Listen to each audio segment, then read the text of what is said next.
And so as computer science developed and these ideas of information theory and quantum information theory developed, we realized that computer science, sitting at sort of the boundary between math and physics, was sort of extending the idea of physics. So modern physics is a lot about information.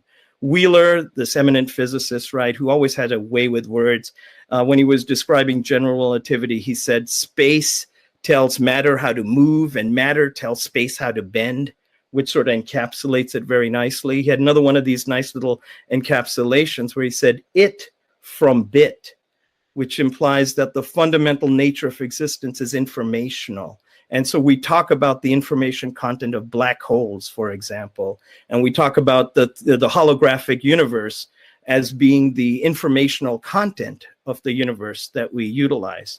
So in all of these, this approach of using that scientific method has started to sort of expand. And what I would say that it has expanded into is this idea of computational thinking, because in the end, all of physics is about dealing with computable functions. That's all that physics is. All of physics is computable functions.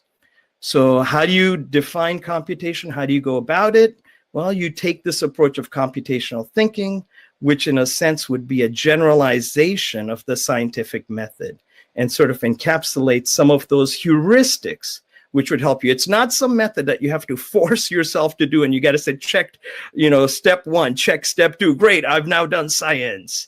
It's not one of those things, but these are heuristics that might help you in thinking about and solving a problem, a formalization of the logical approach from Aristotelian syllogistic logic all the way down to this idea of computational thinking. And so this is what the book builds up. In the first 3 chapters, I go through sort of this history and building up information theory and talking about what that is and Turing machines. Then we shift gears in the second part where it's all about programming, and we switch and say, okay, now that you know some of these ideas about how to approach scientific problems, how do you actually then get some computing agent to do it? In the past, the computing agents were humans, right? All computation was done with humans. When Feynman was in the Manhattan Project and, he bragged about, we have the latest computers, what he meant was the female mathematicians that were sitting there solving these problems. We were the computers.